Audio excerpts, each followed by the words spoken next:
बिस्मिल्लाहिर्रहमानिर्रहीम। अस्सलातु वस्सलामु अलैका या रसूलल्लाह व अला आलिका व अस्हाबिका या हबीबल्लाह।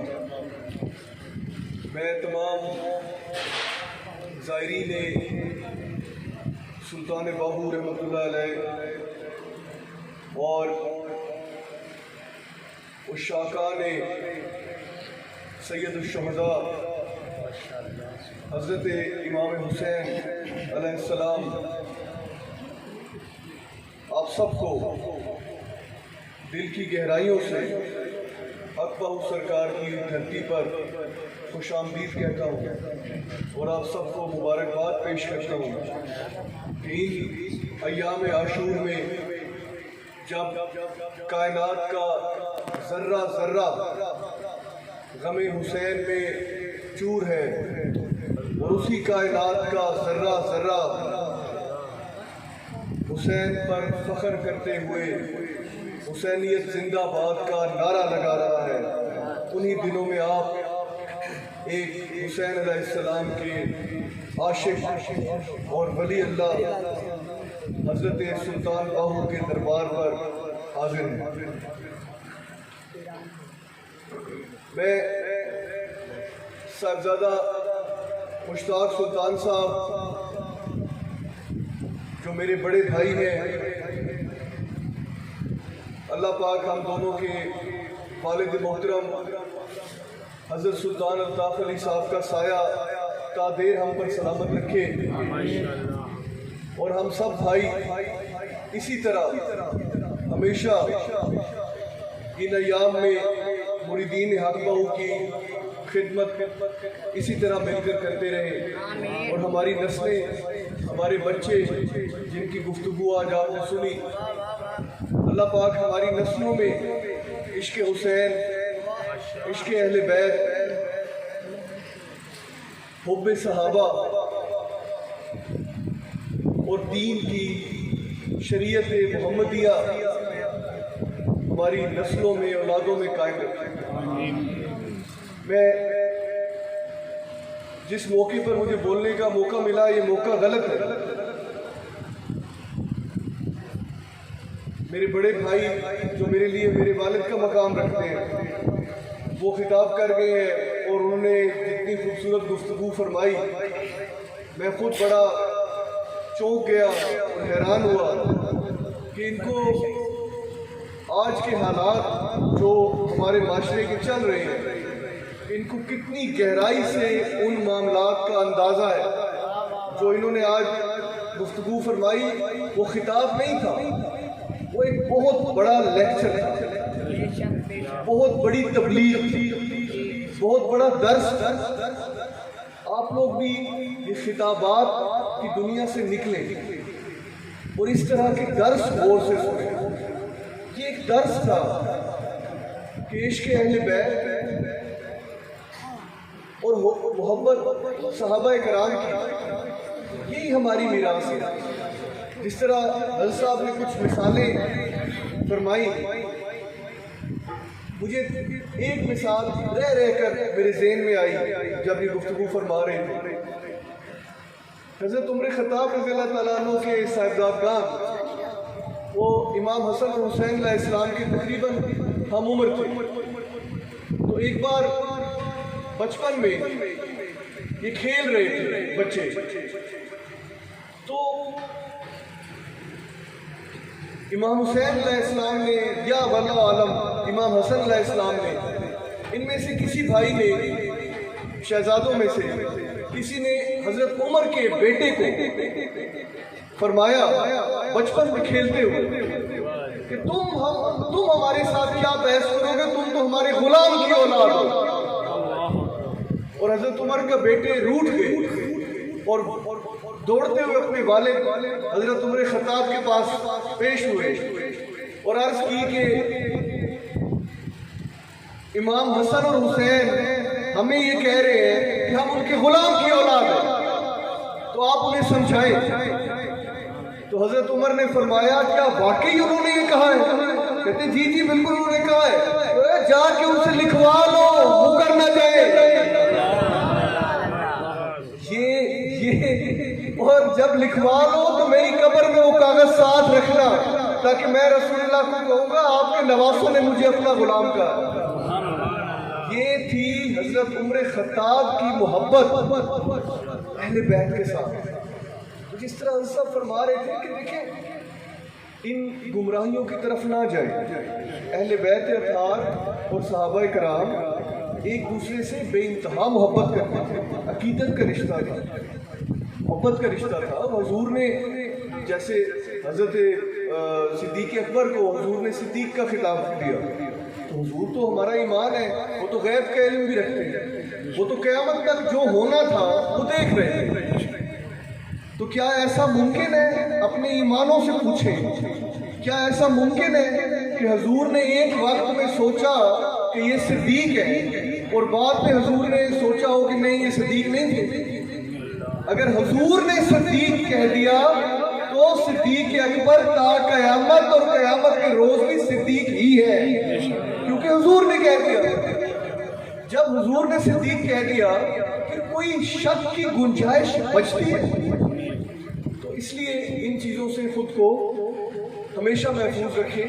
और मैं अब एक और अहम गुफ्तगू जो मेरे भतीजे जो माशाल्लाह बहुत खूबसूरत खिताब भी कर रहे हैं और मेरी उनके लिए दुआ भी है कि वो पाकिस्तान नहीं बल्कि दुनिया भर के नामवर दीनी स्कॉलर्स में से उभर के सामने आए। नवाज सुल्तान ने अपनी तकरीर में हजरत अब्बास का जिक्र किया और मैं आज उस बच्चे की तकरीर सुनते हुए मेरी आंखों से भी आंसू रवा थे। क्यों? वो इसलिए कि मैंने अपनी इस जिंदगी में और किताबों में, टीवी पर, कहानियों में कई वफाओं के जिक्र सुने, लेकिन जो वफा हजरत अब्बास अलमदार की थी वो उस वफा की मिसाल नहीं मिलती। और मुझे लगता है ये कि शायद ता क़यामत अब्बास अलमदार की वफा दोबारा ये दुनिया ना देखे। तो आज के दिन हजरत अब्बास अलमदार को खुसूसी तौर पर याद किया करें, खुसूसी तौर पर।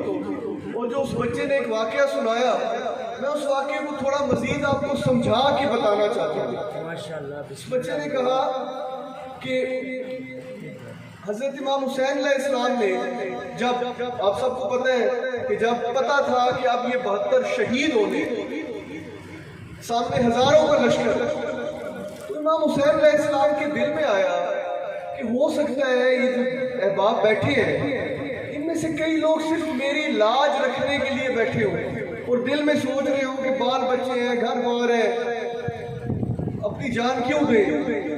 इमाम हुसैन अलैहिस्सलाम ने इस मसले को ख़त्म करने के लिए किसी एक को फरमाया कि लाइटें बंद कर, चिराग गुल कर, ताकि मुकम्मल अंधेरा हो। और फरमाया जब मुकम्मल अंधेरा हो जाएगा तो जो जो जाना चाहता है चुप करके उठ के चला जाए। इतनी बात समझ आ गई? कोई सवाल तो नहीं है कि जो जो जाना चाहता है उठ के चला जाए, ताकि रोशनी में शायद कोई शर्म से जा ना सके। हाँ, वो एक शेर जो मैं अक्सर कहता हूँ मुख्तलिफ मौक़े पर, और मुझे वो इसी वाक़ये का के मुतल्लिक़ एक शेर है कि बुझे चिराग पर, बुझे चिराग पर हम दोस्ती परखते हैं, बुझे चिराग पर हम दोस्ती परखते हैं, हमारे कबीले में ये रस्म करबला से, हमारे कबीले में ये रस्म करबला से। तो जब लाइटें, रोशनी बंद हो गई, बत्तियां बुझ गई, तो थोड़ी देर बाद सैयदना इमाम हुसैन अलैहिस्सलाम की आवाज मुबारक गूंजती है और आप फरमाते हैं अब्बास चिराग रोशन कर दो। यहाँ एक बहुत अहम नुक्ता है, उसकी तरफ गौर किया। अब अंधेरा है, कुछ नजर नहीं आ रहा, कोई पता नहीं इमाम हुसैन अलैहिस्सलाम को कि इस अंधेरे में कौन कौन उठ के चला गया। तो अंधेरे में वो कह रहे हैं कि अब्बास चिराग रोशन कर दो, यानी हुसैन को कंफर्म था कि अब्बास नहीं गया होगा। अब्बास अलैहिस्सलाम की वफा का आप इससे अंदाजा लगाएं कि जब चिराग गुल किए और कहा कि जो जो जाना चाहता है जाए, तो चिराग रोशन करते हुए एक ही फरमान था कि वो बैठा होगा, उसी को आवाज दी अब्बास चिराग रोशन कर। तो ये थे हजरत अब्बास, अहले बैत अतहार की जिंदगी। करबला के बाद भी दोस्तों कई करबला है। करबला के बाद ये कहानी करबला पे खत्म नहीं हुई। हम ये कहानी करबला पे आपके आके रुक जाते हैं। करबला के बाद कई करबला बपा हुए। अहले बैत पर मज़ालिम यजीद पे आके खत्म नहीं हुए, बल्कि आगाज यहां से हुआ। और उसके बाद भी अहले बैत अतहार, आइम्मा अतहार, किसी को जहर देकर शहीद किया गया, किसी इमाम को जंग में शहीद किया गया, किसी इमाम को धोखे से शहीद किया गया। इमाम ज़ैनुल आबिदीन, इमाम बाकिर, इमाम सज्जाद, इमाम रजा जब तक ज़हूरे इमाम आखिर ज़मान हजरत इमाम मेहदी अलैहिस्सलाम नहीं हो जाता, तब तक हम अहले बैत की कुर्बानियाँ और अहले बैत पर किए गए मज़ालिम से मुकम्मल तौर पर आगाह नहीं होंगे। तो अहले बैत अतहार की ज़िंदगियों को, उनकी कुर्बानियों को हमेशा याद रखें। हुज़ूर नबी सल्लल्लाहु अलैहि वसल्लम के दीन शरीयत मोहम्मदी को नई रूह बख्शने वाले इमाम हुसैन अलैहिस्सलाम और उनके बाद भी तमाम अहले बैत अतहार आज दिन तक इसी दीन की खिदमत में लगे हैं। और हम सबको चाहिए कि अहले बैत अतहार और सहाबा कराम का उसी तरह से एहतराम करें, और ख़ास तौर पर उन तमाम वफा वालों कभी भी ना हो। हमारी महफिलों में हज़रत अब्बास अलमदार का जिक्र उतना नहीं किया जाता जितना किया जाना चाहिए। ये जो आशूर के दिन हैं, ये अब्बास अलमदार के भी दिन हैं, ये अब्बास अलमदार की वफाओं के दिन हैं, तो उन्हें भी हमेशा याद रखा करें। अल्लाह पाक आप तमाम हाज़रीन की हाज़री कबूल फरमाए, और इंशाअल्लाह ताला ये महाफिल हम रहें ना रहें, ये योम अयाम आशूर की महाफिल याद हुसैन ये ता क़यामत रहेगी। हम सब यहाँ से चले जाएंगे, यहाँ मेरी जगह कोई और होगा, यहाँ आपकी जगह कोई और होगा, लेकिन नाम वही हुसैन का है, जिक्र वही हुसैन का है। आज से 70 साल पहले मैं यहाँ नहीं था, आप सब भी यहाँ नहीं थे। जो लोग यहाँ थे, यहाँ खड़ा हुआ भी जिक्र हुसैन कर रहा था, यहाँ बैठा हुआ भी जिक्र हुसैन सुन रहा था। तो आज से 100 साल बाद भी यही होगा। तो हमारे आपके होने न होने से फर्क नहीं पड़ता। ये वो वाक़यात हैं जो ता क़यामत है, इंसान चुप करेगा तो पत्थर बोलेगा, पत्थर चुप करेगा तो पहाड़ बोलेगा। ये खून हुसैन है, ये छुपाए नहीं छुपेगा। 1000 साजिशें कर ले, 1000 बातों को मरोड़ ले, 1000 चीज़ें तब्दील कर ले, तारीख बदल दे, झूठ बोलना शुरू कर दे, कुछ भी कर ले, इंसान की ज़बान गुम हो जाएगी तो ये पहाड़ बोलेगी, ये रेत बोलेगी, ये मट्टी बोलेगी, ये बहते हुए दरिया बोलेंगे खून हुसैन। अल्लाह पाक आप सबको सलामत रखे। और आखिर में साईं हज़रत सुल्तान मोहम्मद मुश्ताक सालिम साहब सब के लिए दुआ फरमाएंगे और अल्लाह पाक आप सबको कायम और दायम रखे और हमेशा सलामत रखे और इसी तरह इसी इश्क से महफिल में तशरीफ़ लाएगा।